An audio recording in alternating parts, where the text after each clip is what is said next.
Peace. So today's math is wisdom equality, which is a number 2 and 6. So when you think about wisdom and equality, or 2 and 6, the bridge or the link between 2 and 6 is 4, which represents culture in our mathematics. And what that is saying is if you're striving to make a wise assessment of equality and all of the characteristics of what equality is, such as balance and harmony, fairness, equity, homeostasis, stability, if you're striving to have a wise assessment of those characteristics of equality, you have to look at it through the lens of culture. You have to be able to assess what equality is through that lens of culture. Now, for example, you may live in a municipality or in a city where you recognize that there's certain parts of that city that experience inequities. It's not equality.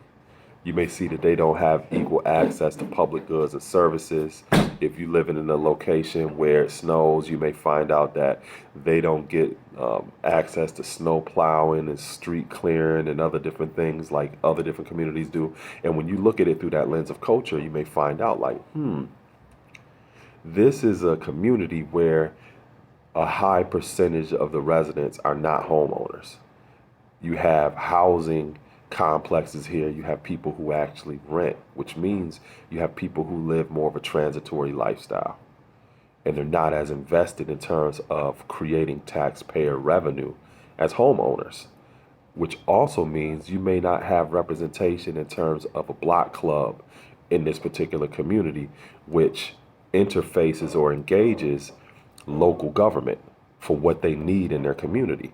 So making that assessment through the lens of culture, you see that some of the inequities are based upon that, right? Now you look at another community, you may see that when it snows, like their streets are always clear. They have a beautiful park for their children within their community. You may even see signs up in that community that say children at play, in order to communicate to people who are driving in that community, you need to slow down.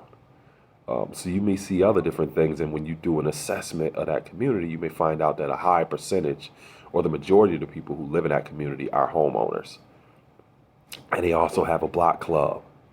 And that block club is supported by prime voters who live in that community, who interface with local government in order to ensure that they have access to certain public goods and services. So you see that equality being expressed in that neighborhood because you're looking at it through the lens of culture, right? So whenever you're striving to assess the different characteristics of equality and make a wise assessment of that, whether you're talking about fairness or harmony or homeostasis just dealing with looking at a person in the perspective of their physicality or physiology. You know, are they healthy? Are they dealing with different degrees of wellness? Do they have that sense of homeostasis? You look at their culture. How are they living? You know, what are their dietary habits and practices? Do they exercise on a consistent basis? Is this something that's reflected in their entire family? Is it reflected in the community where they live? Do they live in a community where there is a food desert or food swamps where they don't have access to healthy foods and services? You have to consider all of those things in terms of culture for you to really have a wise assessment of what is actual equality. Because equality doesn't exist in a vacuum. It always exists within a context of a way of life or a culture. If you really want to have a wise assessment of that, you have to look at it through the lens of that culture.